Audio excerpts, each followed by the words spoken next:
The views expressed on this program are those of the producers and individuals appearing on this program and do not necessarily reflect the views of the Sun Prairie Media Center staff, its video service providers, or the staff and elected officials of the City of Sun Prairie. Welcome to Moments of Strength. I'm your host, Mary Kaufman. These are stories from the motherhood journey shared to better understand what we are actually carrying, building, and becoming. Every story is different. None of them are perfect. But all of them reflect the capacity and capability of mothers in real life. And this is a place to be reminded you don't have to figure everything out on your own. And I'd like to welcome today's guest is Michelle. So welcome, Michelle. Thanks, Mary. Yes. And we actually met, I think just online. I think so. Yeah, I think so too. Same circles online. Yes. So. Yeah. So I'm happy to have you on. You have some things to talk about, your coaching and everything like that. But the layout of the show really is to learn a little bit about you from the beginning. So you could share as much or as little as you want from when you got here to this world, and then your journey to and through motherhood. Because on this show, we're really aiming to uplift other mothers who may feel like they're doing it all themselves, they're the only ones that have ever been through this, and we want to give them some tools and some support through our stories. So yeah, the floor is yours if you want to start wherever, and again, just share what you're comfortable with. Yeah, so I grew up near the area. I grew up out in the country and in like a little town outside of Middleton. So Middleton's kind of larger, like Madison, near Madison, but out in the country enough where we were kind of country kids. Yeah. And I grew up going to a private Catholic school from 1st through 6th grade. So really kind of grew up in a small community and didn't feel like there was like the bigness of like Middleton and Madison until high school really, or middle school. Sure. So grew up in a tight-knit community, and my parents owned a bar in the community. So we really knew everyone, or they at least knew me. And even like, I feel like as I grew up as an adult, everyone would say hi to me, and I'm like, I don't know who you are, but hi. And I have an older sister and 2 younger brothers. And yeah, that's kind of how we grew up. Did you play sports or do extracurricular stuff? Yeah, yeah, I played basketball, did not like that. I did not like dribbling the ball, and played softball, and then also volleyball. Okay. And eventually played volleyball in college nice. as well. Yeah. And actually, my dad coached my basketball team, my mom coached my softball team. Neither of them coached volleyball, because I really didn't start playing volleyball till middle school. Okay. But yeah, and I mean, all my siblings played sports, usually kind of those softball, baseball type of sports. Sure. Yeah.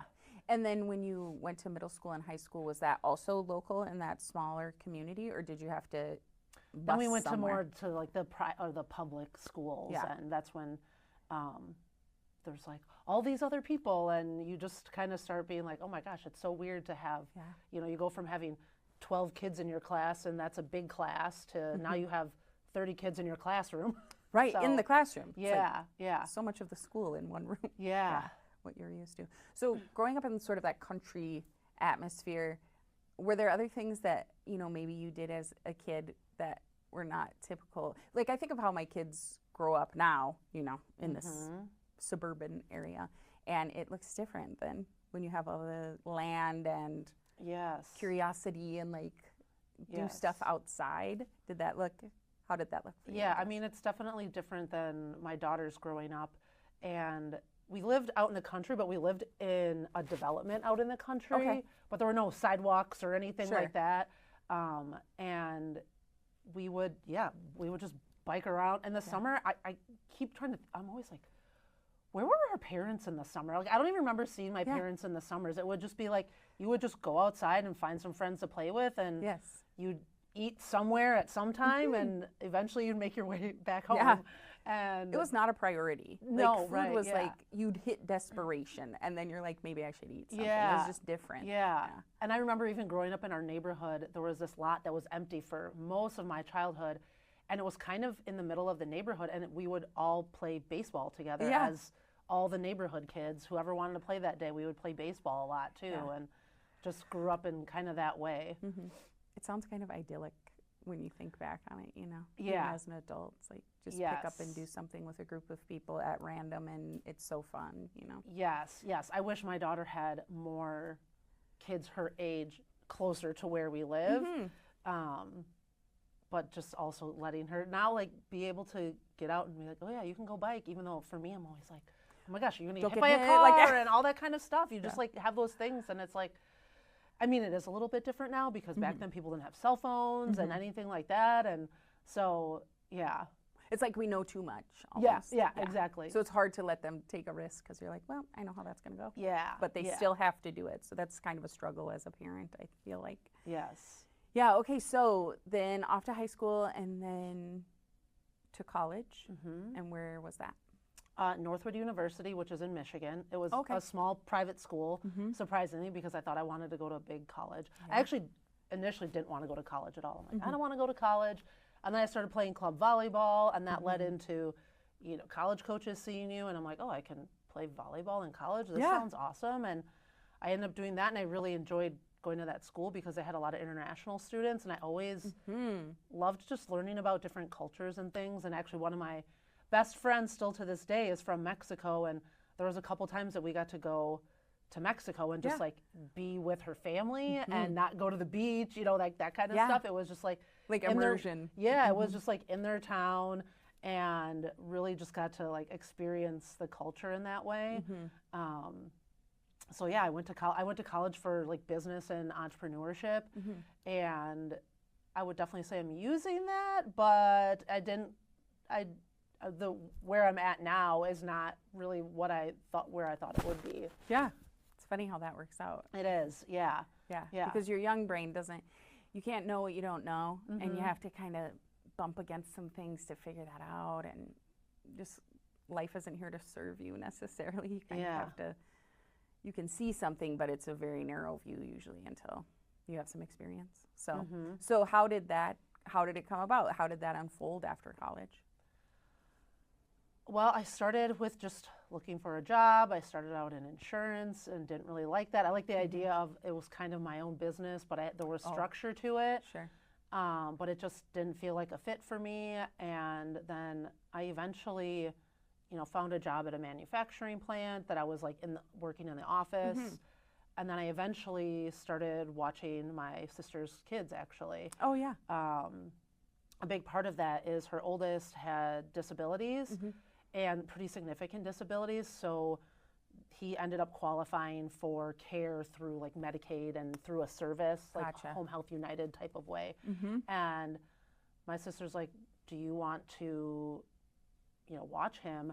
And I wasn't really enjoying my job at the time because he couldn't really go to a regular daycare, and that was the biggest thing. And so I was like, yeah, sure, that sounds awesome. And she had a younger son that was just born a little bit before that. They were about 2 or 3 years apart. Sure. And so I kind of became their nanny essentially.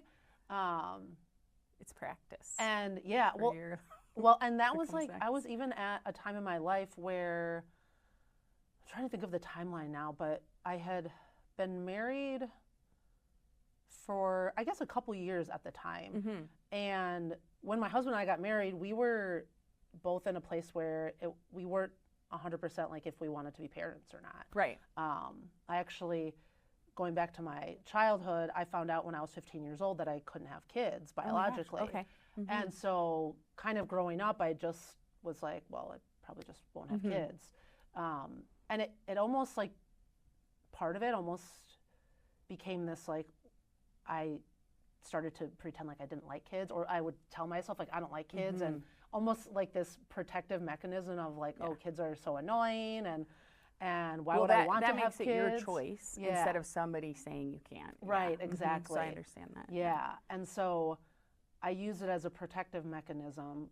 But then like after my sister had kids, and then one of my brothers had a son too, it was like my husband and I discussed like, I think we want to have kids, and so we went the route of adoption. Okay.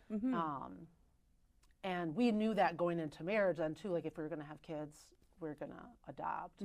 These are important things to discuss when you're going to marry someone. Yeah. We should highlight that. Yeah. Because that's like a major, and maybe you both don't know, but it's probably a discussion because that's so much of your life potentially as you go. So yeah. that's Well, and I think that's where sometimes it was hard to find that out at such a young age and kind of feel like I was all alone in that.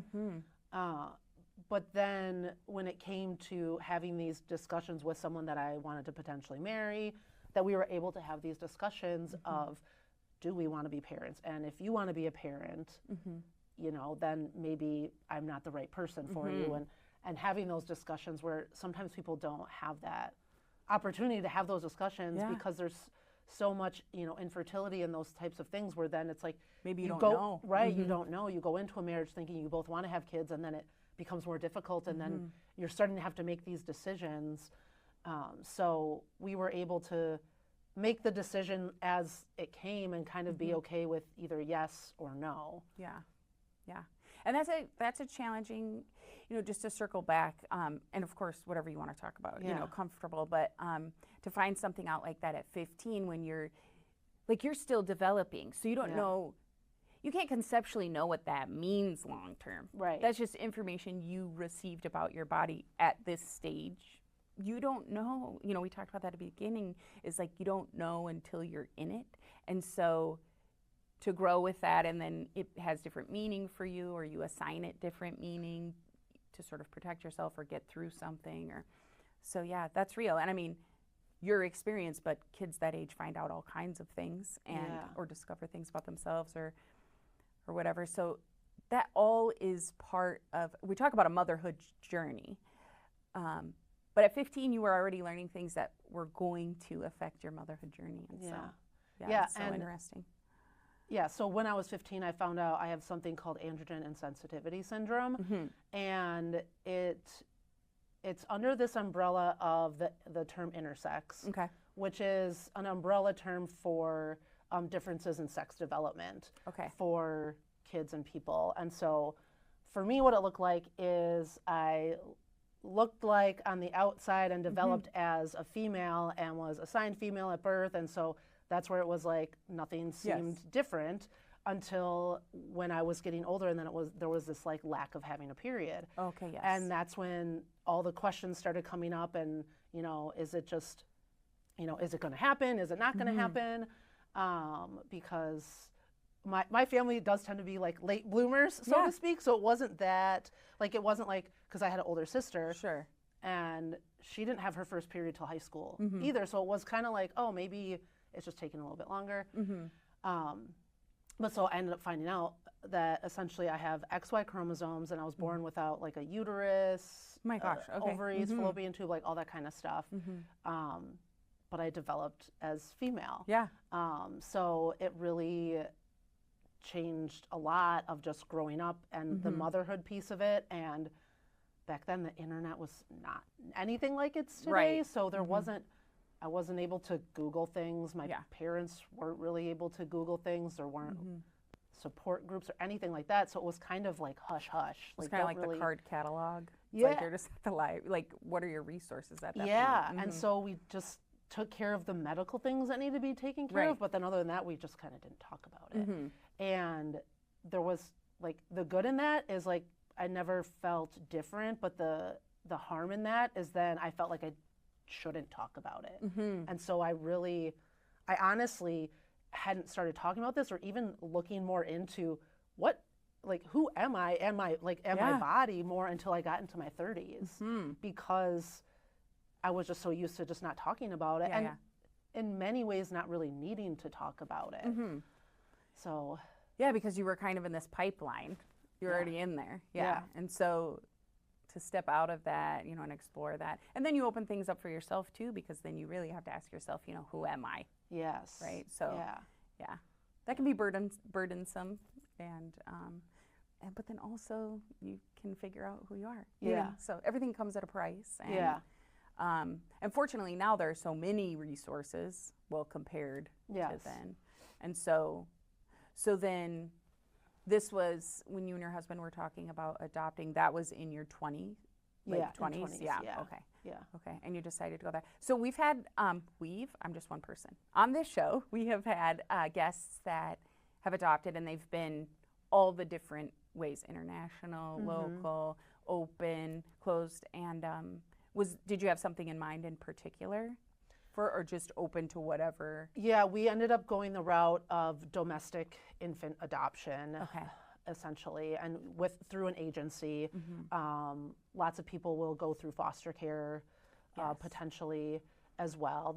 And there's lots of different avenues. We wanted it to be as simple as possible, which is kind of funny to think about. Like, adoption is not simple at all. But relatively. Yeah, relatively simple. And so that was the route we went. And I mean, so it brought us our daughter and then eventually our son as well. And we went, we went through 2 different agencies with both different adoptions. They were completely different adoptions. I mean, it was kind of interesting because we had 2 adoption like disruptions before we adopted our daughter, where we had one child in our home that was in our home after he was born. And it was kind of this, what I saw as the most ideal situation of we would get matched with an expecting mother, we get to know her, and then the baby's born, and then we get to continue that relationship with her after.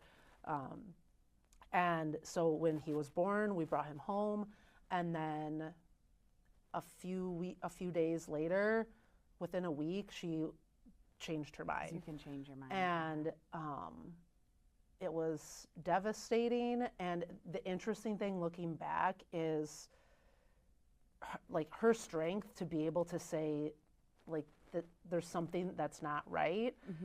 It is just beyond anything I could even imagine.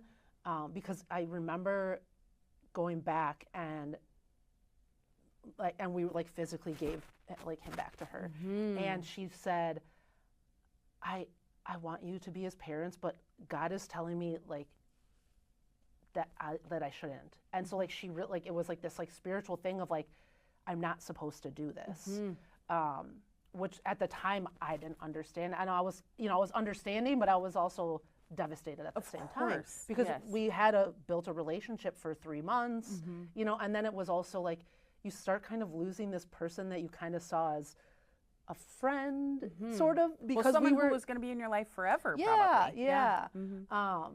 But so that was one of the situation that I thought is how most of them, or how it would turn out for us. And then we had another disruption that just happened after we had matched, and she had changed her mind. And then when our daughter came around, I feel it's the stories that you always hear of, we just got a phone call and basically it was hey, there was a little girl born and you've been chosen and you need to leave as soon as possible. And it was literally within 24 hours, we drove to the hospital and we were back home the next day with a baby, and it was just we're parents all of a sudden. So it was a whirlwind, but I feel part of that whole thing is it really feels like our daughter was supposed to be in our family, even though I don't necessarily think that everything happens for a reason per se, but I do feel we were supposed to be the ones to step in and be her parents, because her and I are a lot alike, which is so funny and challenging. Yes, well, it's hard to parent yourself. Yes. Sorry. And our therapist always jokes, she's like, you guys kind of fight like sisters. And when she said that the first time, I was like, oh, you're right. And my husband totally agrees. It's we kind of bicker like sisters sometimes, which is good and bad. Well, I have a daughter too who is kind of the most, she has the traits that are the most intense. Yeah. My most intense traits. Yeah. And strangely, over the last probably 6 months, I've kind of been looking at that because it's great, of course you want to hang out with the best parts of you, And my other daughters have traits of mine too. It's just not that intense. The intensity is great. And I think that makes us a little codependent on each other. And then also, we can get each other like super hyped up, but also can irritate each other, So I feel you on that. It's so interesting, you know? And interesting that you adopted her and she is like you. So when you talk about like it was meant to be, and also just circling back to what you said about, your first opportunity and the mom changing her mind, it's so hard, I think, in those moments, you feel bad, and you should, and that is hard. And then, but just like you said, to now that you're out from it, to recognize that, like, as a fellow mom, that was probably really hard for her too. Yeah. But in those moments, it's hard because you feel bad. But to grow from that and to think, well, if she wouldn't have done that, you wouldn't have your daughter, and that would be a whole different life, So it's so unpredictable, and you kind of have to just go with what's next, Yeah. Otherwise, you can be stuck in like being so sad about how that didn't work out, and I think, however people get to motherhood, it can be very unpredictable. Yes. Again, you might have these plans. Yeah. But life sometimes does not agree. So. Yeah. I mean, so speaking of plans. Yes. So our son that we adopted as well, we went into our second adoption. So I had been caregiving for my nephew for about 5 years. Okay. And he had significant disabilities, and he ended up dying when he was 7 years old. God. And it was, devastating, of course. My gosh.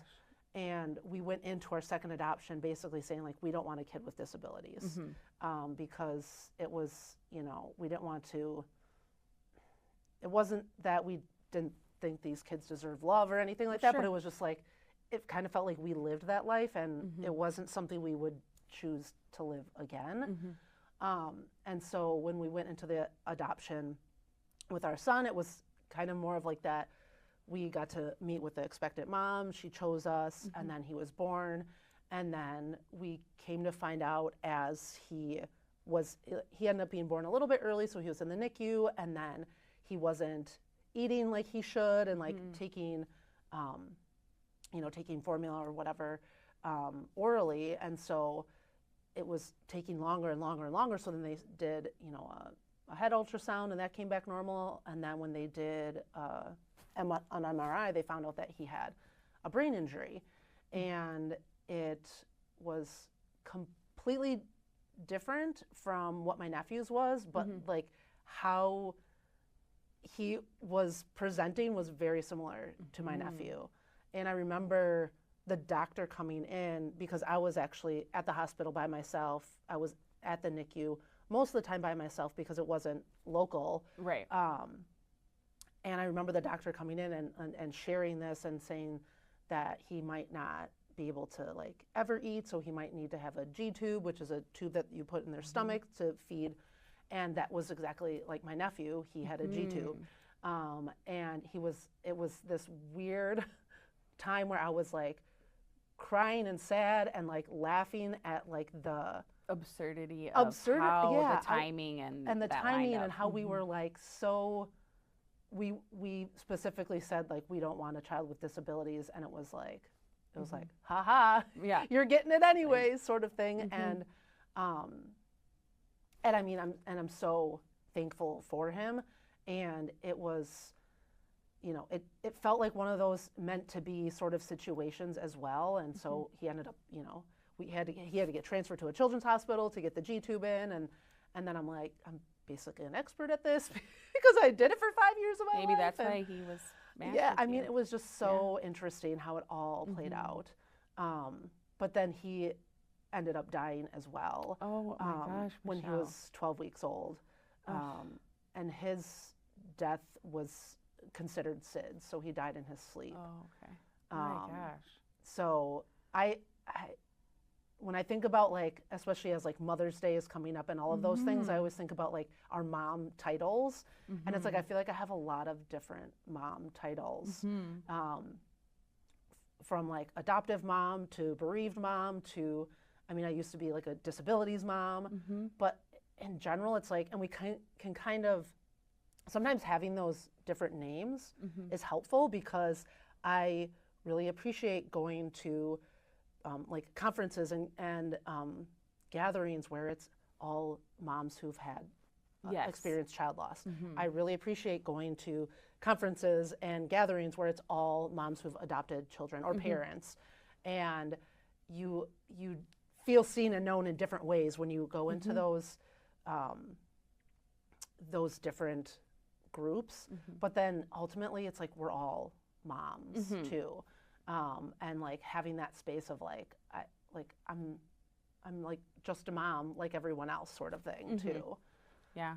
Yeah. Well, I'm so sorry. Like, that is so sad. Like, with your nephew. And Yeah. Yeah. Yeah. It's It's a wild ride. Yeah. Well, and just the details and the lining up of everything it's hard to think, like, it wasn't supposed to happen like that.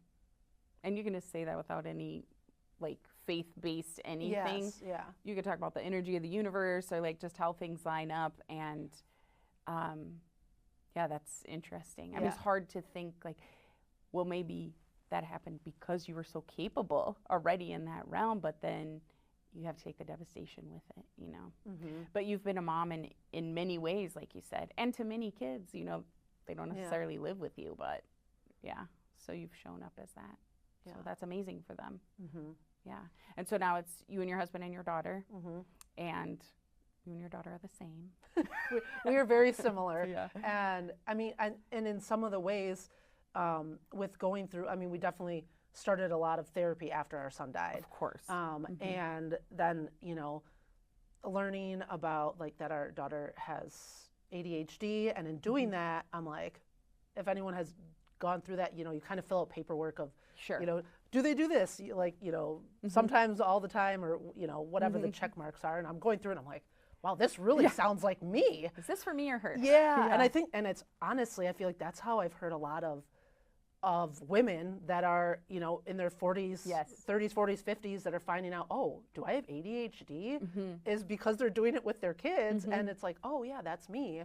And so, I mean, I've never been formally diagnosed. And there's definitely a spectrum of that. But it's like, wow, we are similar in so many ways. And a lot of it has to do with ADHD, I feel like. And it's nice because I feel like I can relate to her in that way, but then I also feel like, especially as she's, you know, becoming a teenager, very, you know, getting into that like defiance or just really self-discovery, of me trying to relate to her, and then just her being like, we are like, that's not the same for me, sort of thing, which, you know, to her credit, it's like, it isn't always the same. Just because we both kind of identify with ADHD doesn't mean that it affects us in the same way. No, but it is a way to relate to each other. It is. And then also she's embarking, I mean, she's 12. So the next couple of years, we talk about middle school a lot on the show. It just comes up, you know, obviously because mom.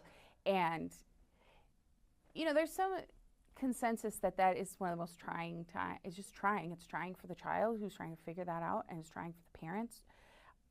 I don't know who these middle school teachers are, but like, you have to have a special trait to be in a building like that all day, and we need them, and they should, and no matter what they do, even if they get cool for a second, like, the tide will turn immediately, and the thing that they finally did to relate to the kids are like, no, not today, you know? And and so, you know, I've watched my kids go through that. Now my youngest has, so I had 3 girls go through it fairly close together. They had different experiences because of COVID and things like that. But you know, the same school that was sort of a tumultuous experience for my 3rd daughter, then is not like that at all for my son when he goes there. So it's still trying, you know, and maybe he'll break out in 7th grade and it'll be, you know, tough too. But yeah, those 3 years are so trying. So you can relate to her. Yes. But she might not let you know. Yes. Yeah, definitely. It's a rough time. Okay, so let's talk a little bit about like your professional route. So we talked a little bit about that earlier, but how did that come about? You know, so after you were caregiving for your nephews. Yeah, then I moved into, once my nephew died, it didn't make sense for me to continue watching my sister's kids because she had a daughter as well. Okay.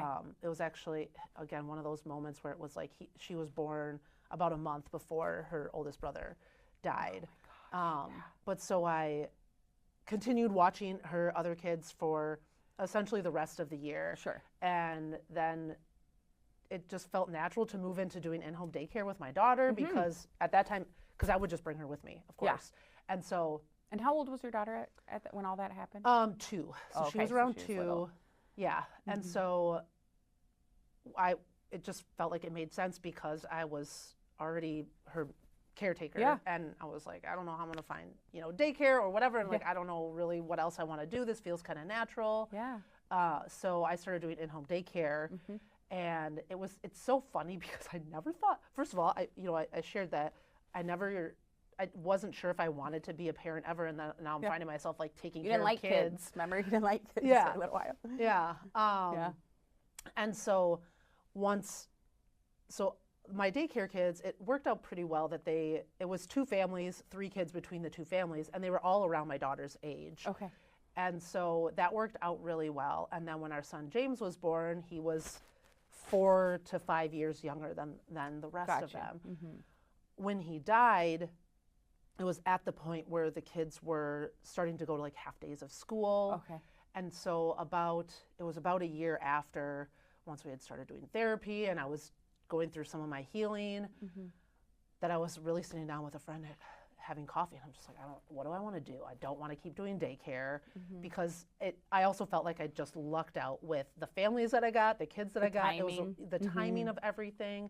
Great families, the right amount of kids. We could all fit in the van, so we could go places if we wanted to. I'm like, I don't want to start over with new people. Yeah.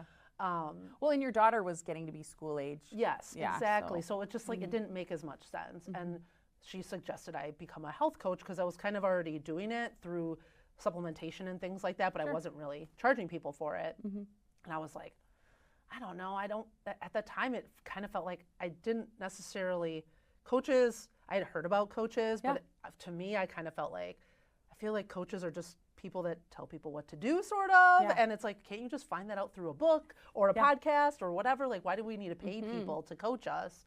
Which is so funny being an athlete too. Like a former athlete, it's like, hello, coaches. You're like, I can't connect this. But then she asked me, she's like, well, what else are you gonna do? And I'm like, you're right. So, and she's like, you can do it in your own way too. Yeah. So I started out as a health coach. And it didn't take long for me to realize that my clients really needed more mindset work and like inner belief work than they needed to be like, tell me what to eat, And so that's why you need a coach. Right. Yeah. Yes. Because it's very challenging to do that on your own. It is. Yeah. It is because, and I even think about the astronauts that just came back from their trip around the moon and how they were talking about just like seeing the Earth from far away, and it's kind of like that. It's like you almost need that someone else to see and have the distance away from you, or help you to see the distance away to be able to work through some of your stuff. Yeah. But so then I found this holistic life coaching certification, and it was, again, I was still kind of defiant about coaching, and I just thought I was going to stay a health coach, not tell anyone I was doing this, but I was going to use the tools for my clients. But then through divine intervention or whatever, I got this, like, we were like doing a meditation, and I just like heard like, you should be helping women who've lost children, which seems obvious, but like to me it didn't seem obvious. Right. Because at that time I was getting to be about a year and a half out, and I was still, doing a lot of grieving. Like, grieving doesn't really ever end necessarily. It kind of evolves and changes. But I was like, oh yeah, duh. That makes so much more sense for me. So I started doing that. And that was January of 2020 is when I started my certification. And luckily I was already doing most of my stuff on the phone. Oh, good, yeah. So I was already set up to have more of a virtual type of practice anyways. And then as things kind of settled with the pandemic and people were doing more in-person events, I was getting asked to, speak or lead a meditation. And I started talking to the people running the organizations or the events and realizing that a lot of times they were overgiving of themselves. They were giving everything to their passion or their mission, especially because many of the places I was speaking at, it was for bereaved moms. So people who were starting these things, it was because their child died. So it was a big part of who they were, but they were kind of losing themselves. Kind of the same way my clients, not the same way, but in a way it was very similar because they were losing themselves, but not in the like the death and the grief, but more of losing themselves in the work that they're doing. And so I started to kind of shift into really focusing more on helping change makers, mission-driven business owners, and entrepreneurs that are losing themselves in all of the roles that they play. And a lot of times it ends up being mostly women, and because they tend to have a lot of identities that they carry and a lot of roles that they carry, not only in the work that they're doing, but also then as caregivers and whatever roles, and not just from being a parent, but a lot of times now too, it's if they're having to caregive for their parents, if they're aging and something's going on with them. And so there's just all of these different roles that people are playing and getting lost in it and losing their passion, losing their joy, because we get so used to silencing ourselves and sacrificing ourselves for, you know, the comfort of people around us. And so now I really help people, I call it identity burnout. So it's not only the overworking, but it's the over-identifying with the roles and forgetting, oh, who am I outside of these roles? Right. Because it's so easy to, because it's this slow kind of thing that just starts happening over time. And yeah, you start to define yourself by what you're doing for others. Yes. Yeah. Instead of bringing who you are to others to assist, you know, and then remembering. Because what'll happen is you'll give everything about yourself to somebody else. And you never ask yourself during that, like, is this helping maintain who I am so that I can give to all these other things and myself? Yes. Yeah. It feels selfish to even voice that, I think, as, you know, just women. And men too, but I don't think it's, let's just talk about women and not disclaim men. How about that? But I think it's noble to give everything you are to other people and to ensure that your children have everything that you are. But then what happens is your children learn to give everything they are to something instead of being who they are and sharing who they are, instead of sacrificing everything about who they are. Yes. Yeah. And that really makes it more sustainable.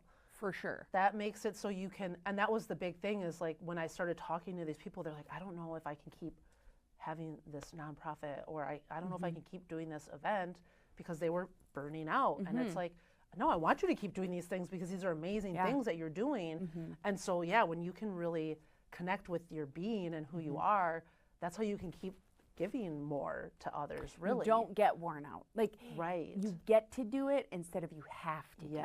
And that's very difficult to find, I think, you know. Like, I'm not 20, and I definitely did not know. And you have to go through some of life to really understand who you are, and you should want to do that because you're so capable and amazing, and that isn't revealed to you, you know, when you're young. And also, even if it was, you don't understand it because your brain hasn't developed that far. So, you know, bumping up against things and trying different things, that's all in an effort to figure out who you are and what you want. And, you know, those experiences, even when they're horrific, are going to reveal something about who you are. And then you have to remember that, develop that, and then you can contribute some of that to the good of the world, or whatever. It goes back to what I said, like that I don't really believe that everything happens for a reason. But on the other side of that, I believe that all of these things that happen to us, that there is something that can come out of it that we can learn and grow from, and that there can be beauty on the other side of that, and that we have those opportunities to learn and grow. And that's really, I mean, that's life too. What else are you here for? Yeah. So embrace that, and it's a choice. You know, it comes down to a choice. So So good things happen too, and you should figure out what that meant to you and what that unlocked about you too. So yeah, so that's great work that you're doing, and you're doing that now, and you love that. Yes. Like this is your thing. Yes. Okay. Yeah. I call it the love your life pathway. So it's like loving your life on purpose and really honoring who you are, exploring your joy, and then really owning your power and your purpose. So how do you think people, with the people that you've worked with, what is a common thing someone might be feeling, you know, if they're watching this, just in all those identities? We know walk out to any group that you're in, and there are women there that are feeling this burnout. They're happy to be there, but they're like just tired, you know? And what is the thing people come to you with most? Like, what was the thing that sent them to you finally? Or how did they realize, I need somebody? Yeah. Is there a common thing, or is there mostly people are like this? There's a few things. So one is often people come to this realization that the way I'm doing things now is not sustainable for me. And sometimes unfortunately it can be because of like health issues that it's like they're running themselves so thin that like they have these health issues that are coming up, or they just know they've heard of other people running into things like that, and they're like, I don't want that to be me.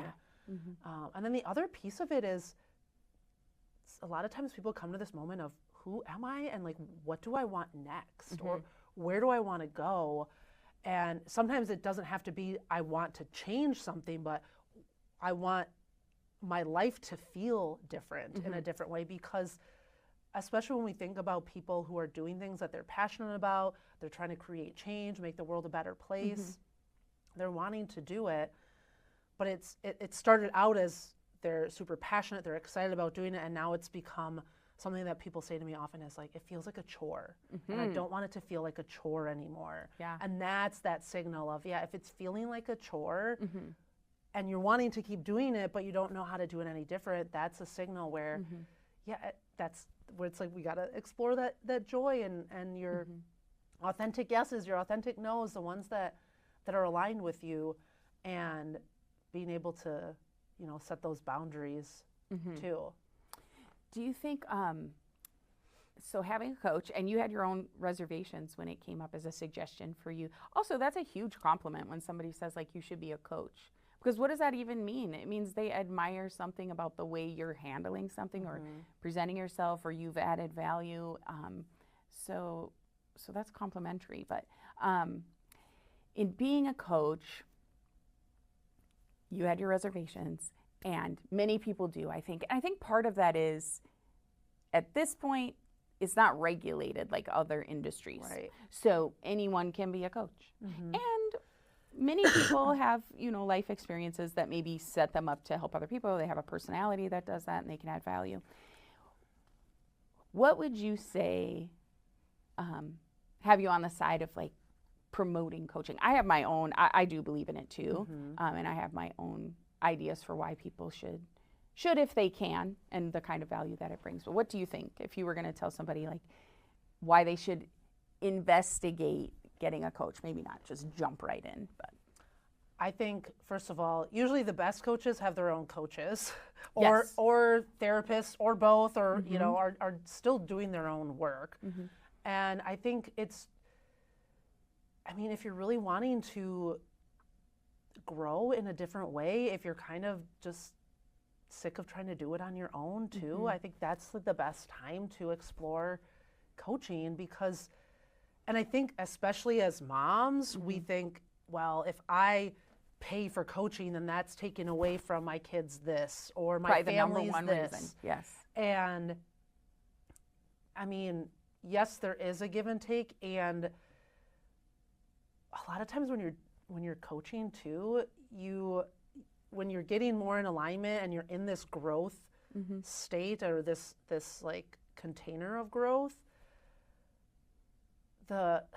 sometimes the money can kind of take care of itself a little bit more on the back end, and it's like all of a sudden, like I remember coaching, this was when I was coaching women who lost children. I had a client that she was like, she really wanted to sign on with me, and she was just like, I just don't know if I have the money. She was single at that point, a teacher, and she just committed to it and was like, I need to do this for myself. She just was like, I just need to do this. And what ended up happening is, was it 6 months into our coaching, that all of a sudden she got this bonus that she was supposed to get like 6 months earlier or a year earlier, that something happened with the red tape of it, that she all of a sudden got this bonus 6 months later that she was not expecting to get, that just kind of came to her. And it wasn't like we were doing specific work around like money mindset or anything like that, but it's just, so I think like when you start saying yes to yourself, some of that other stuff can start taking care of itself. I don't want to say that it always does or that's always going to happen, but it's like almost kind of trusting that when you're taking care of yourself, that other things will get taken care of as well, and you get to be a part of that. And a lot of times you're more open to the possibilities and the opportunities that are more aligned with you, that then can turn into something financial as well.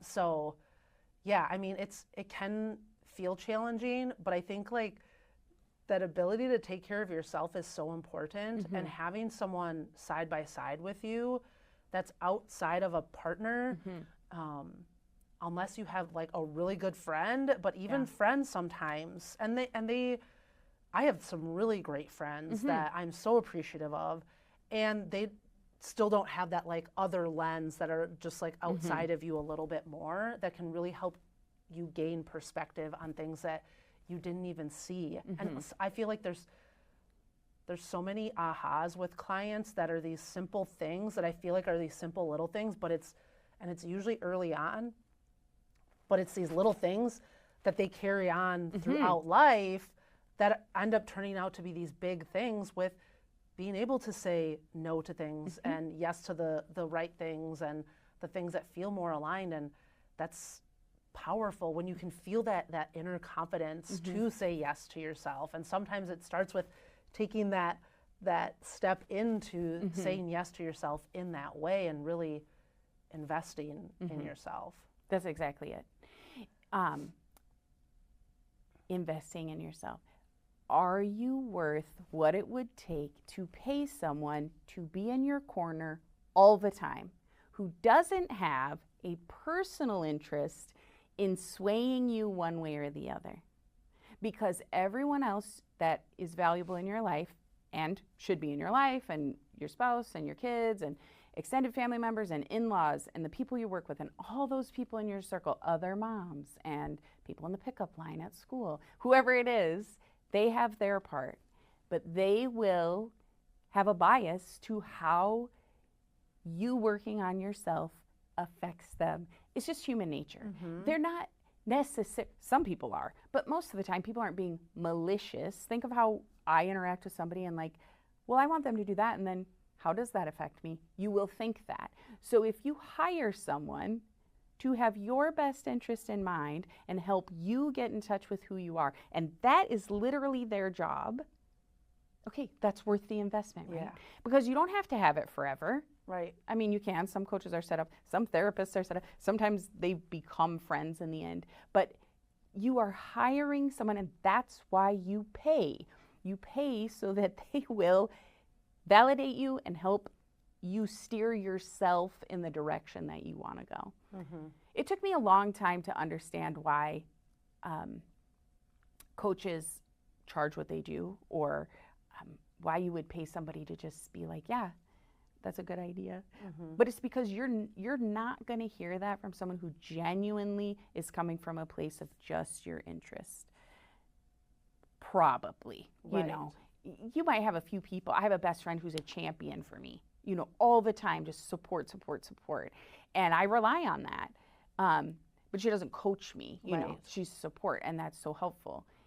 It's just you pay for other things. You go to the stylist, like you go get your hair done at a salon, you're worth that. Like, what about inside, you know? Like, your hair can be beautiful and that's important, but also what about the inside? You should invest in that too.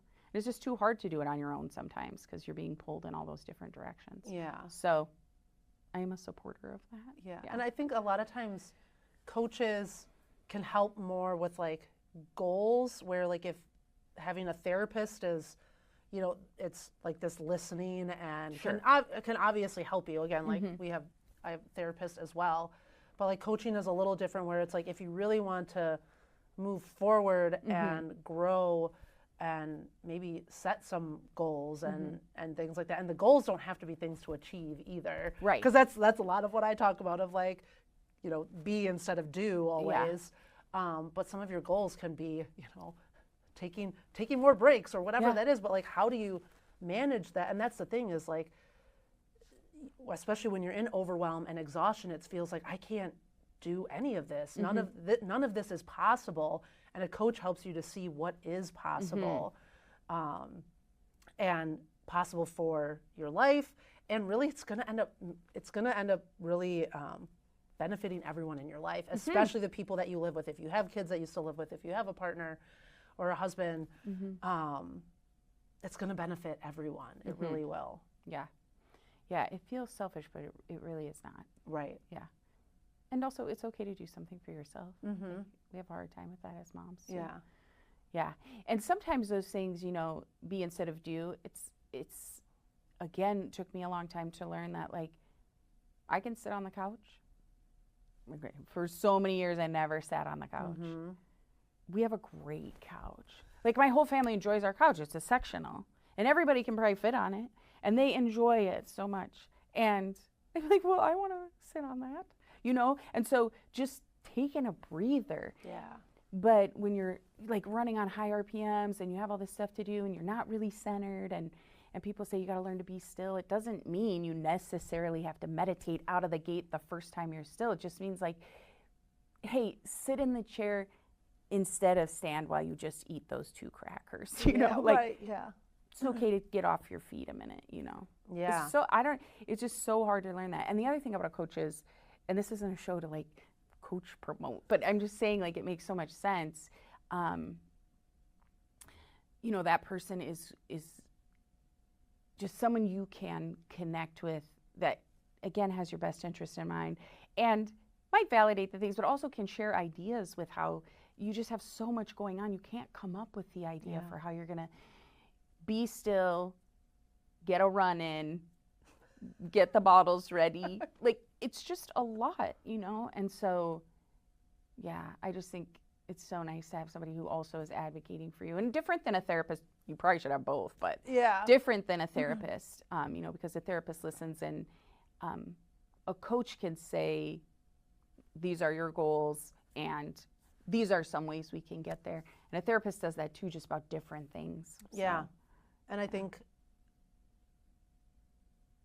I forgot what I was going to say. Oh, now. Sorry. I was going on and on. I was just going to say something and then I totally blanked. Yeah. Well, it is different. A therapist is different than a coach. You should have both if you can. Yeah. You know, there should be no shame in that. You know, as moms, take the help. Like, take the help. Yes, it's the mental load. Like, it can really help with the mental load. With coming up with ideas, because it's like, yeah, I don't have the mental load to figure this out. It's like, well, let's see if we can figure it out together. Because I think that's the biggest thing. That's what stresses us out. That's what makes us overwhelmed, is the mental load of all the things to do. And coming up with the words to say to your partner, this is what I need from you. You know, those types of things, that can be hard, a hard conversation to have. I remember having a conversation with my husband when I was doing in-home daycare, and I just got to the point where I'm just like, I just don't want to have to worry about doing the dishes during the day. Because, and you would think, like, I'm staying at home, I've got these kids, they're, you know, in general, their ages, they were kind of self-sufficient. And so I could do the dishes most of the time, but I don't really like doing dishes. And sometimes it's just like, I just want to hang out with the kids too, or we want to go do something fun. And so I finally, like, sat down with my husband. I'm like, okay, I know when you get home from work, it's probably really frustrating for you to come home and there's just a sink full of dishes and a counter full of dishes. But I don't want to have to focus on that. I want to be able to focus on everything else. If I do the dishes, great, but I don't want you to expect me to do the dishes. Like, how is that going to make you feel? And he's like, I don't care. It doesn't bother me. And so it was like, what? Like, yes. So I was making it out to be this thing that like, oh my gosh, he's coming home frustrated every day that these dishes aren't done. And even if he was coming home that way, now I had the discussion so that we could come to this place of this like mutual understanding that if the dishes are done, it's like a added bonus, but that they're not always going to be done. And that was one of those things where during the day, now it's like, I know I never have to worry about doing dishes because I still work from home. And it's like, that is one thing I do not have to worry about. And it's that one mental load thing that feels so big that now I can use that mind space to work on other things, to work on my business, to take care of other people, to volunteer more, do whatever I want. I have that mental space because I'm not thinking while I'm working, oh my gosh, I have to go do the dishes before my husband gets home. It's just like not a thing anymore. So like that's like one of those small little things where you're like, oh, I didn't even think that I could have this conversation with him. And he did not care. And he didn't care. We do that all the time, like make up a thing. Yes. And it's probably because if you were coming home from work, you wouldn't want to say, think of dirty dishes. So then we assign that to the other person. And honestly, he's probably like, what dishes? You know what I mean? Like, it doesn't have the same effect. And so that is a skill to learn too. Just being open and communicate. Everybody has a different personality they're partnered up with, and you have to choose. You know, but you might want to ask yourself, like, did I create that, or did they give me an indication that it's bothering them before you go? Because I for sure have done that all the time because I try to coordinate or choreograph or make sure everybody's fine, and they don't even know it. Like, they're not even noticing. You know. So what am I doing? Like, it's crazy. So an important note about awareness and communication. But definitely. And I feel like as moms especially, we like to control things. Because control can feel safe, right? That adds a layer of safety. And so it's not this like, oh, we want to be controlling, but we also feel like we need to control things because we do tend to be the default parent. We do tend to be the default that people go to. And that's where, like, with mission-driven business owners and change makers, they're the default a lot too for when people have questions, they're coming to you. And so when you are that default person, it's nice to be able to take some of that stuff off, that mental load off. Or set boundaries for yourself and how people can access you. They will adjust. They will adjust. You have to adjust and set the boundary, and people adjust. We just think like they won't, or it's going to be scary. Probably it is scary. Maybe you will get some pushback, but then the value you have for yourself has to prevail, and you know, somebody in a coaching position can help you do that. Okay, so maybe we should say the name of your coaching again for the people that are watching. So do you want to say anything else about that, or how they could get a hold of you if they're interested? So I made it simple. My website is now michellevandehay.com. So it's my name. Easier. And so I run a coaching program called Love Your Life, the Love Your Life Pathway. I have a podcast called Love Your Life on Purpose as well. And so connect with me either through my website or on social media. Pretty much anyone can find me through Michelle Vandehay. I feel like that's the easiest way for people to find me. And I love connecting with new people, and especially when they find me on things like this of like, if something resonated, that one thing that resonated, I'd love to go deeper with them in a conversation. That's awesome. That's what's great about creating a platform where people can come and talk about what they're doing, and moms can connect, and I mean, anybody can connect, but especially moms, moms. And I feel like I've been an adoptive mom for a long time now. I've been a bereaved mom for almost 8 years now, where I have a lot of resources too. So even though I'm not helping women after child loss, I have a lot of resources for people. And that's like miscarriage to adult child loss. That like I have resources, and I have resources for people like adoptive parents or people who are considering adoption. And so I think just having that too can be so valuable. That's great. Yeah. So connect with Michelle if you want. You can reach her on socials, etc.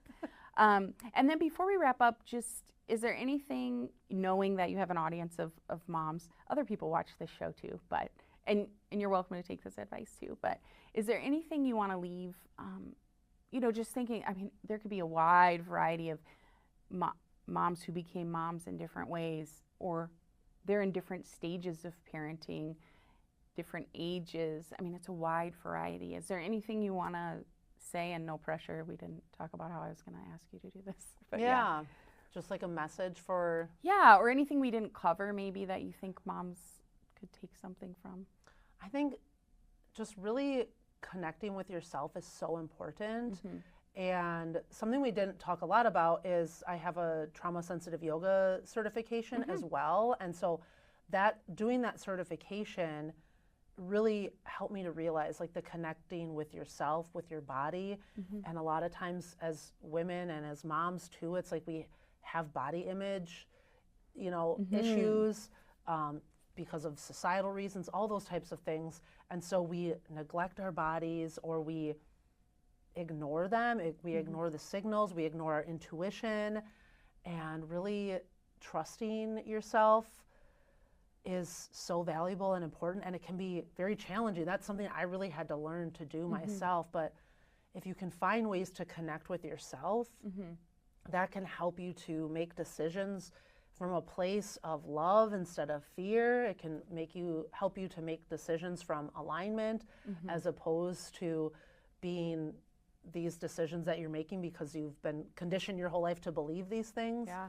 And so just like having moments to connect with yourself is so important. And it doesn't have to be a full yoga class. It doesn't have to be a full massage. I do all those things. Those are fabulous. But we also need something that can be daily. And it can be, I'm going to go make myself a nice sparkling water. I'm going to get myself my favorite coffee. Or I'm just going to sit outside, especially now that it's getting warmer out, and just listen to the birds for a minute or two. I know I've been on like virtual conferences and I get a 10-minute break, and it's like I take 5 minutes of those just to go outside and you know, just connect back with the earth and everything, and just like feel the fresh air. Those things are so valuable, and those are little ways that you can connect with yourself. And connecting with yourself and trusting yourself is probably one of the most valuable things you can do for yourself. And like then you're modeling that for your kids and for really everyone around you. Yeah, that's a great message. You know, you could just be nice to yourself for a minute too. You know, we're kind of hard on ourselves. Yeah. And you know, talking about body image too, it's like you're going to feel something about how you look and what you think other people think, but you know, your body got you to today. I mean, you woke up again because your body hung on to that. And so, you know, maybe say something nice to it. Yeah. Because it's carrying you around every day. Yeah. Yeah, so that's a good message. So thank you. Yeah. Okay, so people can get a hold of you online, and hopefully they do. And to everybody watching, remember to keep your perspective, but don't be afraid to step into somebody else's like we did with Michelle today. Be resilient, continue to show up. Life is hard, it's designed that way, but we need you here. We need you here for you and your kids and all those involved in your life. And continue to pursue things, have a goal, have an aim. Maybe you'll never get there, but you could enjoy the journey. And for everybody who feels alone, we are here for you. There are 2 billion moms worldwide, and you are not alone. So thank you.